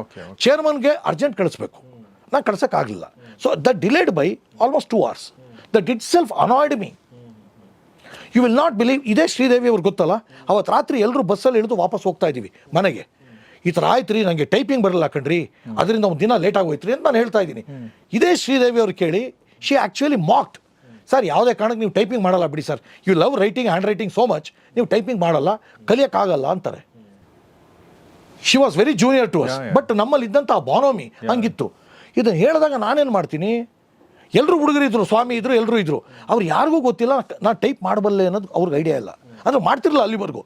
You will not believe Gaurish, 3 daysಲ್ಲಿ I start typing in English. Chairman ಯಾವ್ದು ಕೊಡ್ಬೇಕು ನಾನು, ಇಂಗ್ಲೀಷಲ್ಲಿ, ಅವ್ರಿಗೆ ಕನ್ನಡ ಬೇಡ. ಸೊ ಅಲ್ಲಿ ಮತ್ತೆ ಟಾಸ್ಕ್ ಪ್ರಯಾರಿಟೈಸೇಷನ್ ಆದ್ಮೇಲೆ ಮತ್ತೆ ಟಾಸ್ಕ್ ಪ್ರಯಾರಿಟೈಸೇಷನ್. ನಾನು ಕನ್ನಡದಲ್ಲಿ ಟೈಪಿಂಗ್ ಮಾಡಬೇಕಾ, ಇಂಗ್ಲೀಷಲ್ಲಿ ಟೈಪಿಂಗ್ ಮಾಡಬೇಕಾ? ನಾನು ಕನ್ನಡದಲ್ಲಿ ಬರ್ಕೊಟ್ರು ಕೂಡ ಬುಲೆಟಿನ್ ಹಂಗೆ ಹೋಗ್ತಿತ್ತು, ಬಟ್ ಇಂಗ್ಲೀಷ್ ಟೈಪಿಂಗು ರಾಮೋಜಿರಾವ್ಗೆ ಅವ್ರಿಗೆ, ನನ್ನ ಚೇರ್ಮನ್ಗೆ ಕಾನ್ಫಿಡೆನ್ಷಿಯಲ್ ರಿಪೋರ್ಟ್ ಹೋಗಬೇಕಿತ್ತು. ಸೊ ಟೈಪಿಂಗ್ನ ಟಾಸ್ಕ್ ಪ್ರಯಾರಿಟೈಸೇಷನ್ ಯಾವ್ದು ಮಾಡಿದೆ, ಇಂಗ್ಲೀಷ್ ಮಾಡಿದೆ. 3 ದಿನದಲ್ಲಿ ರಾಘವೇಂದ್ರನ ಕರಿತೀನಿ, ಅಣ್ಣ ಇನ್ಯಾವುದೇ ನೀವು ಟೈಪಿಂಗ್ ಬೇಡ ಕಾರಣ ಅಂತೀನಿ. And that is how. ಆಮೇಲೆ ಮೊದಲನೇ ಮೀಟಿಂಗು ಕೂರ್ತೀವಿ, ಕ್ವಾರ್ಟರ್ಲಿ ಮೀಟಿಂಗು. ನಾನು ಅಲ್ಲಿ ಹೇಳ್ತೀನಿ, how ETV network can become number 1 ಅಂತ ಒಂದು ಆರ್ಟಿಕಲ್ ಬರೀತೀನಿ. ಅದ್ರಲ್ಲಿ most important quality versus quantity ಅಂತ ಬರೀತೀನಿ. ಅಲ್ಲಿ ನಿಮಗೊಂದು ಪ್ಯಾರಾಮೀಟರ್ ಇತ್ತಲ್ಲಿ, ನಂಬರ್ ಆಫ್ ಸ್ಟೋರೀಸ್ ಯಾರು ರಿಪೋರ್ಟರ್ ಕಳಿಸ್ತಾನೋ ಅವನು ನಂಬರ್ 1 ರಿಪೋರ್ಟರ್ ಅಂತ ಜಡ್ಜ್ ಮಾಡ್ತಿದ್ರು, ಗೊತ್ತಾ? ಅದನ್ನು ಆ ಒಂದು ನೋಷನ್ನ ಹೊಡೆದಾಗ್ತವ್ ನಾನೇ. ಈಗ ಯಾರೋ ಒಬ್ಬ ಬಳ್ಳಾರಿಯಿಂದ ವರಪ್ರಸಾದ್ ರಾವ್ ಕಳಿಸೋರು, ಯಾವಾಗಲೂ ಪ್ರತಿ ವಾರ ಯಾರು ಬೆಸ್ಟ್ ರಿಪೋರ್ಟರ್ ಅಂದರೆ ವರಪ್ರಸಾದ್ ರಾವ್, ಎಷ್ಟು ಸ್ಟೋರಿ, 20 ಸ್ಟೋರಿ. ಬಟ್ ಈ ಜಡ್ಜ್ಮೆಂಟ್ ಮೇಲೆ ರಿಪೋರ್ಟ್ರಿಗೆ ಬೆಸ್ಟ್ ಅಂತ ಹೇಳ್ತಿದ್ರು. ಈ ನೋಷನ್ನ ಹೊಡೆದಾಕಿ ಒಂದು ಸ್ಪೆಷಲ್ ಸ್ಟೋರಿ, ಒಂದು ವಾರ ಒಂದು ಸ್ಟೋರಿ ಮಾಡೋಕ್ಕೆ ಅಗತ್ಯ ಬಿದ್ದರೆ ಅವನಿಗೆ ನಾವು ಮಾರ್ಕ್ಸ್ ಕೊಡಬೇಕು ಅಂತ ಹೇಳಿ ಆ ಇಡೀ ನೋಷನ್ನ ತಂದವು ನಾನೇ. ಮತ್ತು ರಿಪೋರ್ಟರ್ಸ್ಗೆ ಶಿಫ್ಟ್ ಇರಲ್ಲ. ಶಿಫ್ಟ್ ಯಾಕೆ ಬೇಕು ರಿಪೋರ್ಟರ್ಸ್ಗೆ ಅಂತ ಆ ಕ್ವಾಲಿಟಿ ವರ್ಸಸ್ ಕ್ವಾಂಟಿಟಿಯಲ್ಲಿ ಇವೆಲ್ಲ ಬರಿತೀನಿ ನಾನು. ಬರೆದು ಭಗವಂತನ ಆಶೀರ್ವಾದದಲ್ಲಿ ರಾಮೋಜಿರಾವ್ ಅವ್ರು ಬಿಡಿ, ಅವ್ರು ಭಾಳ ದೊಡ್ಡ ವ್ಯಕ್ತಿ, ಸೊ ಇವೆಲ್ಲ ಇಂಪ್ಲಿಮೆಂಟು ಮಾಡ್ತಾ ಬರ್ತೀವಿ. ಬಟ್ ಅಲ್ಲೇನಾಗುತ್ತೆ ಅಂದರೆ, ನನ್ನ ಮತ್ತು ಅವರ ನಡುವೆ ಮೊದಲನೇ ಮೀಟಿಂಗಲ್ಲಿ ನಡೆದಂಥ ಚರ್ಚೆ, 40 ಜನ ಇದ್ರು ಮೀಟಿಂಗಲ್ಲಿ, ಎಲ್ರಿಗೂ ಗೊತ್ತಿರೋ ವಿಚಾರ. ಮೊದಲನೇ ರಿಪೋರ್ಟ್ ನಂದು ಓಪನ್ ಮಾಡ್ತಾರೆ ಚೇರ್ಮನ್ನು, ಇಡೀ ಮೀಟಿಂಗ್ 4 ಅವರ್ ಮೀಟಿಂಗ್ ನನ್ನ ರಿಪೋರ್ಟಲ್ಲಿ ವೈಂಡ್ ಅಪ್ ಮಾಡ್ತಾರೆ. ಮತ್ತು ಮಾರನೇ ದಿನ ನಾನು ಕರೀತಾರೆ ಅವ್ರ ಚೇಂಬರ್ಗೆ, you have been appointed as chief of network ಅಂತಾರೆ. ಗೂಸ್ ಬಂಪ್ ಅಂತಿರೋ ಇಲ್ಲ ಇನ್ನೊಂದು ಅಂತಿರೋ ನನಗೇನು ಗೊತ್ತಿಲ್ಲ. See what I am saying ಅಂದರೆ, what it happens, why it happens ಅಂದರೆ, ನಿಮ್ಮಲ್ಲಿ ನಾನು ಏನು ಕಾಣ್ತಿದ್ನೋ ಅದನ್ನ ಅವರು ನನ್ನಲ್ಲಿ ಕಂಡ್ರು. ನನಗೆ ನೆನಪಿದೆ ಸರ್, ಒಂದು ಇನ್ಸಿಡೆಂಟ್ ಹೇಳಬೇಕು. ಈಗ ಜರ್ನಲಿಸಮಲ್ಲಿ ನಮಗೆ ಒಂದು ಕ್ವಾಲಿಟಿ ಅಂದರೆ ಇರಬೇಕಾಗಿರೋದು, ಹಾರ್ಡ್ ವರ್ಕ್ ನಾವು ಮಾಡಲೇಬೇಕು. ಡಿಫಾಲ್ಟ್ ಅದು, ಎಲ್ಲರೂ ಹಾರ್ಡ್ ವರ್ಕ್ ಮಾಡ್ತಾರೆ. ನಾವು ಒಂದು ಶಿಫ್ಟ್ ಅಂತ ಹೋಗ್ತಿದ್ವಿ, ಬೆಳಿಗ್ಗೆ 8 ಗಂಟೆಗೆ ಹೋದರೆ 4 ಗಂಟೆಗೆ ವಾಪಸ್ ಬರ್ತಾ ಇರಲಿಲ್ಲ, ಎಷ್ಟೋ ಸಲ 12 ಗಂಟೆಗೆ ಬರ್ತಿದ್ವಿ, ಕೆಲವೊಂದು ಸಲ ಬೆಳಗಿನ ಜಾವ ಬಂದದ್ದು ಇದೆ, ಅದು ನಾವು ಮಾಡ್ತಿದ್ವಿ. ಆಮೇಲೆ ಅವಾಗ ಮದುವೆ ಇಲ್ಲ, ಏನೂ ಇಲ್ಲ ಸರ್, ಏನು ನಮಗೆ ಮನೆಗೆ ಹೋಗಿ ಏನು ಕೆಲಸ ಇರಲಿಲ್ಲ. ನಾವು ಹೋದ್ರೆ ಮತ್ತೆ ಅವರೇ ರಂಗನಾಥ್ ಭಾರತನ ಮೀಟ್ ಮಾಡಬೇಕು, ಜಯಪ್ರಕಾಶ್ ಶೆಟ್ಟಿನ ಮೀಟ್ ಮಾಡಬೇಕು, ಅಂದ್ರೆ ಇಲ್ಲೂ ಆಫೀಸಲ್ಲಿ ಅವರೇ, ಮನೆಗೆ ಹೋದ್ಮೇಲೂ ಕೂಡ ನಮ್ಮ ಸುತ್ತಮುತ್ತ ಇರುವಂಥವ್ರು ಅವರೇ. ಒಂದು ಇನ್ಸಿಡೆಂಟ್ ನನಗೆ ನಿಮ್ಮ ಬಗ್ಗೆ ನೆನಪು ಬರುತ್ತೆ. ಒಂದು ಸಲ ಏನಾಗುತ್ತೆ ಸರ್, ನಾವು ಹಳೆ ಬಿಲ್ಡಿಂಗಿಂದ ಹೊಸ ಬಿಲ್ಡಿಂಗ್ ಈ ಕಡೆ ಬಂದಿದ್ವಿ, ಮತ್ತು ನಮ್ಮ ತುಂಬ ಜನ ಕಾಪಿ ಎಡಿಟರ್ಗಳು ಮತ್ತು ಬುಲೆಟಿನ್ ಪ್ರೊಡ್ಯೂಸರ್ಗಳು ಯಾವುದೋ ಒಂದು ಎಕ್ಸಾಮಿಗೆ ರೆಡಿ ಆಗ್ತಾರೆ, ರೆಡಿ ಆಗ್ತಿರ್ತಾರೆ. ಸೊ ರೆಡಿ ಆಗ್ಬೇಕಾದ್ರೆ ನಾನು ಅವಾಗ ಸುದ್ದಿ ಬಿಂಬ ಅಂತ ಒಂದು ಪ್ರೋಗ್ರಾಮ್ ಪ್ರೊಡ್ಯೂಸ್ ಮಾಡ್ತಾ ಇದ್ದೆ. ನೀವು ಬಂದು ಕೂತ್ಕೊಂಡು ಯು ಸ್ಟಾರ್ಟೆಡ್ ದ ಕೆಲಸ.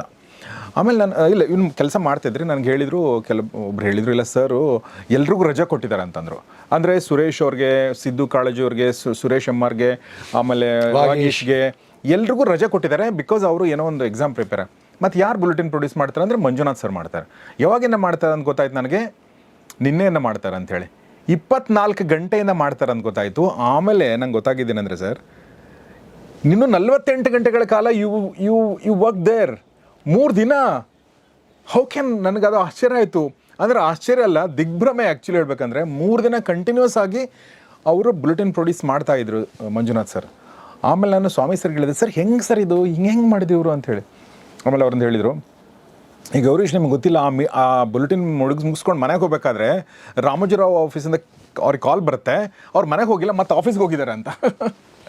ಸೊ ಆ ಘಟನೆ ಬಗ್ಗೆ ಯಾಕೆ ಹೇಳಬೇಕು ಅಂದರೆ, ಮತ್ತೆ ನೀವು ಟೀಮಿಗೆ ಕೊಟ್ಟರೆ ಟೀಮ್ ನಿಮಗೆ ವಾಪಸ್ ಕೊಡುತ್ತೆ. ಅದರಲ್ಲಿ ಒಂದು 3% ಆ ಕಡೆ ಈ ಕಡೆ ಆಗ್ಬೋದು. ಫಸ್ಟು ಟೀಮಿಗೆ ಏನು ಕೊಡ್ತೀವಿ ಅನ್ನೋದು ವೆರಿ ಇಂಪಾರ್ಟೆಂಟ್. ಏನಾಗೋಯ್ತು ಅಂದರೆ, ಯಾರೋ ಒಬ್ಬ ಎಕ್ಸ್ಟರ್ನಲ್ ಕನ್ಸಲ್ಟೆಂಟ್ನ ನಮ್ಮ ಚೇರ್ಮನ್ ಕರೆಸಿದ್ರು. ಅಲ್ಲಿ ನಾವು ರಿಕ್ರೂಟ್ಮೆಂಟಲ್ಲಿ ತಪ್ಪು ಮಾಡಿಲ್ಲ. ಈ ಕೆಲವು ನಿಮಗೆ ಗೊತ್ತು, ಬೆಂಗಾಲಿ ಇತ್ತು, ಮರಾಠಿ ಇತ್ತು, ಗುಜರಾತಿ ಇತ್ತು, MP ಇತ್ತು, UP ಇತ್ತು, ಇವೆಲ್ಲ ಚಾನಲ್ಗಳು ನಮ್ದಿತ್ತು. ಈ ಒಂದು 3-4 ಸ್ಟೇಟಲ್ಲಿ ಏನಾಗೋಗಿದೆ, ಈ ಕೆಲ್ಸಕ್ಕೆ ತೊಗೊಂಡವ್ರನ್ನ ಭಾಳ ಒಂಥರ ದಾಕ್ಷಿಣ್ಯದಲ್ಲಿ ಕೆಲವು ಹೆಡ್ಗಳು ತೊಗೊಂಡ್ಬಿಟ್ಟಿತ್ತು. ಯಾರೋ ಕೆಲವು ನಮ್ಮ ಕನ್ನಡದಲ್ಲಿ ಆಗಿರಲ್ಲ. ಬಟ್ ಚೇರ್ಮನ್ ಏನು ಮಾಡಿಬಿಟ್ರು, ಅವ್ರಿಗೆ ಫೀಡ್ಬ್ಯಾಕ್ ಸಿಕ್ತು. ಯಾಕೆಂದರೆ ಕೆಲವು some states were not performing well. And the underlying reason was there was lot of compromise while selecting the staff. ನಿಮಗೆ ಗೊತ್ತು, ನಾ ಯಾವತ್ತೂ ಅದರಲ್ಲಿ ನಾನು ರಾಜಿನೇ ಆಗಿಲ್ಲ. ನನ್ನ ಬಗ್ಗೆನೂ ರಾಜಿ ಆಗಿಲ್ಲ, ನನ್ನ ಟೀಮಲ್ಲೂ ರಾಜಿ ಆಗಿಲ್ಲ. ಇಲ್ಲೇನಾಯಿತು ಅಂದರೆ, ಚೇರ್ಮನ್ಗೆ ಅದು ಫೀಡ್ಬ್ಯಾಕ್ ಹೋಯಿತು. ಫೀಡ್ಬ್ಯಾಕ್ ಅವ್ರು ಏನು ಮಾಡಿಬಿಟ್ರು, ಇದನ್ನೇ ಕಾರ್ಪೊರೇಟ್ ಡಿಸಿಷನ್ ಕರೆಯೋದು. ಮತ್ತು ರಾಮೋಜಿರಾವ್ ಅವರು ಅವರಿಂದ ನಾವು ಕಲ್ತಿದ್ದು ಎಷ್ಟೋ ಇದೆ. ಇವರೇ ಒಂದೇ ಮಾತ್ರ ಅವ್ರು ಹೇಳಿದ್ದು, every one has to go through test ಅಂತ ಹೇಳ್ಬಿಟ್ರು. ನನಗೆ ತಲೆನೋವು ಏನಾಗೋಯ್ತು ಅಂದರೆ, ನಾನು ಆಲ್ ಇಂಡಿಯಾ ನೆಟ್ವರ್ಕು ಒಂದು ಕಡೆ ನಾನು ಅವ್ರು ಹೇಳೋದನ್ನು ನಾವು ಒಪ್ಕೋಬೇಕು, ಇನ್ನೊಂದು ಕಡೆ ಕನ್ನಡ ನನ್ನ ಆತ್ಮೀಯ ಅಂದರೆ ನನ್ನ ಡೈರೆಕ್ಟ್ ರೆಸ್ಪಾನ್ಸಿಬಿಲಿಟಿ. ನನಗೇನಾಗೋಯ್ತು, ಇವರು ಟೆಸ್ಟ್ಗಳು ಹೆಂಗೆ ಕೊಟ್ಬಿಡ್ತಾರೆ, ಟೆಸ್ಟ್ ಕೊಡೋದು ನನಗೆ ಮಾತಾಡ್ತಾನೆ ಗೊತ್ತು, ಇನ್ನಾರು ಗೊತ್ತಿಲ್ವಲ್ಲ. ಯಾಕೆಂದ್ರೆ ನಾನು ನೆಟ್ವರ್ಕು ನೋಡ್ತಿದ್ನಲ್ಲ. ಟೆಸ್ಟ್ಗಳು ಕೇಳಿದ್ರೆ ಬುಲೆಟಿನ್ ಪ್ರೊಡ್ಯೂಸರ್ಸ್ಗೆ ಒಳ್ಳೆ IAS ಟೆಸ್ಟ್ ಕೊಟ್ಟಂಗೆ ಕೊಡ್ತಾ ಇದ್ದಾರೆ. ಇವು ಇದ್ದಿದ್ದು ನಮ್ಗೆ 6 ಜನ, ಯಾರು ಸುರೇಶು, ಸಿದ್ದು, ಮತ್ತು ವಾಗೀಶು, ಈ ಥರ 4-5 ಒಂದು 6 ಜನ ಇದ್ದರು. ಇವರೆಲ್ರಿಗೂ ಟೆಸ್ಟು. ಇವ್ರುಗಳು ಏನಾದ್ರು ಟೆಸ್ಟು, ಆಮೇಲೆ ಟೆಸ್ಟ್ಗೇನೋ 3 ದಿನ 4 ದಿನ 1 ವಾರ ಏನೋ ಟೈಮ್ ಕೊಟ್ಟರು. ನನಗೆ ಬೇಜಾರಾಗಿದ್ದೇನೆಂದರೆ, ಆ ಟೆಸ್ಟು IAS ಆ ಲೆವೆಲ್ ಟೆಸ್ಟ್ ಇಡ್ತಾ ಇದ್ದಾರೆ ನಂಗೆ ಗೊತ್ತಾಗೋಯ್ತು. ಇವು ಯಾವನಾದ್ರು ಫೇಲ್ ಆದರೆ ಮತ್ತು ಮನೆಗೆ ಹೋಗಪ್ಪ ಅಂತ ಹೆಂಗಪ್ಪ ಹೇಳೋದು ಅಂದ್ಬಿಟ್ಟು ನಾನೇನು ಮಾಡಿದೆ, ಆಗ ದಿವಾಕರಿಗೆ ಪಬ್ಲಿಕಲ್ಲಿರೋರು ಮತ್ತು ಮನೋಜು ಕಸ್ತೂರಿಲಿದ್ದವರು ಒಂದು 5-6 ಜನ ಆಗ ಹೊಸ್ದಾಗಿ ಹುಡುಗರು ಬಂದಿದ್ರು. ನೆನಪಿದೆಯಾ? ಆ ಹೊಸ್ದಾಗಿ ಹುಡುಗರು ಬಂದಿರೋ ಅವ್ರಿಗೆ ಹೆಂಗೆ ಬುಲೆಟಿನ್ ಮಾಡಿಸ್ತೀರಾ ನೀವು? ಈ ಬುಲೆಟಿನ್ ಪ್ರೊಡ್ಯೂಸರ್ಸ್ಗೆ ಟೆಸ್ಟು ಓದಕ್ಕೆ ಬಿಡಬೇಕು. ಅದನ್ನು ಬಿಟ್ಟರೆ ನಮ್ಮ ಹತ್ರ ಇದ್ದಿದ್ದು 5-6 ಜನ ಹೊಸಬರು. ಬಟ್ ಒಂದು ಕಡೆ ಆ ಹುಡುಗರಿಗೂ ನಾವು ಕೆಲಸ ಉಳಿಸ್ಬೇಕು, ಇನ್ನೊಂದು ಕಡೆ ಈ ಹುಡುಗರು ಯಾವನೋ ಬುಲೆಟಿನ್ ಮಾಡಿ ಇವನು ತಪ್ಪು ಮಾಡ್ರೆ ಇವನು ಕೆಲಸದಿಂದ ಹೋಗ್ಬಿಡ್ತಾನಲ್ಲ, ಅದಕ್ಕೆ ತಲೆ ಕೊಡೋವಂಥದ್ದಕ್ಕೆ ಒಬ್ಬ ನಾಯಕ ಸಿದ್ಧ ಇರಬೇಕು.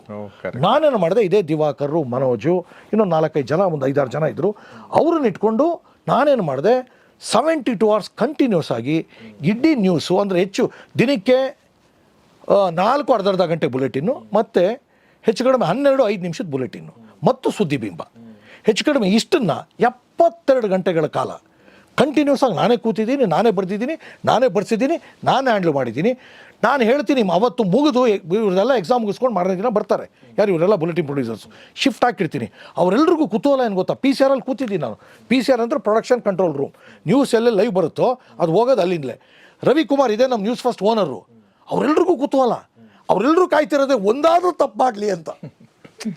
ಆ ಟೆಲಿಪ್ರಾಂಪ್ಟರಲ್ಲಿ ಸ್ಪೆಲ್ಲಿಂಗಲ್ಲಿ ಒಂದಾದರೂ ತಪ್ಪರಲಿ ಅಂತ ನಾನೇನು ಮಾಡ್ತಾಯಿದ್ದೀನಿ, ರವಿಕುಮಾರು, ಯಾರು ನಮ್ಮ ಸ್ವಾಮಿ ಎಲ್ಲ ಬರ್ತಾರೆ, PCR ನೋಡ್ತಾರೆ. ಇವನು 3 nights ಮಲಗಿಲ್ಲ, ಏನಾದ್ರು ತಪ್ಪಾಗುತ್ತಾ ಅಂತ. ಅಲ್ಲೂ ಕೂಡ ಒಂದು ತಪ್ಪಾಗಿಲ್ಲ. ಅದು ಮುಗಿಸ್ಬಿಟ್ಟು ಹಿಂಗೆ ಮೈ ಮುರಿತೀನಿ. ಮೈ ಮುರಿದು ನನಗೆ ಗೊತ್ತಿಲ್ಲ. ಸೊ ಮೈ ಮುರಿದು ಬರ್ತೀವಿ, ಅವ್ರು ಹೇಳ್ದಂಗೆ ಮತ್ತೆ ಅಲ್ಲಿ ಯಾಕೆ ಮಾಡೋಕ್ಕೆ ಹೋಗ್ತಿದ್ಯಾ, why are you risking yourself ಅಂತ HR ನಂಗೆ ಫೋನ್ ಮಾಡ್ತಾರೆ. ಯಾಕೆಂದ್ರೆ ನೆಟ್ವರ್ಕ್ಗೂ ಚೇರ್ಮನ್ಗೆ ನಾನು ಡೈರೆಕ್ಟಾಗಿ ರಿಪೋರ್ಟ್ ಮಾಡ್ಕೋತಾ ಇದ್ದೆ. ಚೇರ್ಮನ್ಗೆ ನಾನು ಮೀಟ್ ಮಾಡಲ್ಲ 3 ದಿನ. ನನಗೆ ಯಾವ ಮೀಟಿಂಗು ಬರಲ್ಲ ಅಂತ ಚೇರ್ಮನ್ಗೆ ಹೇಳ್ತೀನಿ ಅಂದರೆ ಲೆಕ್ಕ ಹಾಕಿ. ನಮ್ಮಲ್ಲಿ ಪ್ರಾಮಾಣಿಕತೆ ಇತ್ತು ಅಂದರೆ ಎಲ್ಲರೂ ಅದನ್ನ ಗೌರವಿಸ್ತಾರೆ. ಇವತ್ತು ಯಾತಕ್ಕೆ ಇದೆಲ್ಲ ಹೇಳ್ತಾ ಇದ್ದೀನಿ ಅಂದರೆ ಆತ್ಮೀಯರೇ, ಈ ಏನು ಕನ್ನಡ ಗ್ರಾಮೀಣ ಮತ್ತು ಬಡತನ ಅಂತ ಹೇಳಿದ್ವು, ಯಾವುದನ್ನು ನ್ಯೂನತೆಗಳು ಅಂತ ನಾವು ಅಂದ್ಕೊಂಡ್ವು, ಯಾವುದು ನಮಗೆ ನ್ಯೂನತೆ ಇಲ್ಲ. ನಮ್ಮನ್ನು ನಾವು ಹೇಗೆ ಹೊಂದಿಸ್ಕೋತೀವಿ, ಹೊಂದಾಣಿಕೆ ಮಾಡ್ಕೋತೀವಿ ಅನ್ನೋ ಆಧಾರದ ಮೇಲೆ ಬರ್ತಾ ಹೋಗುತ್ತೆ. ವಂಡರ್ಫುಲ್.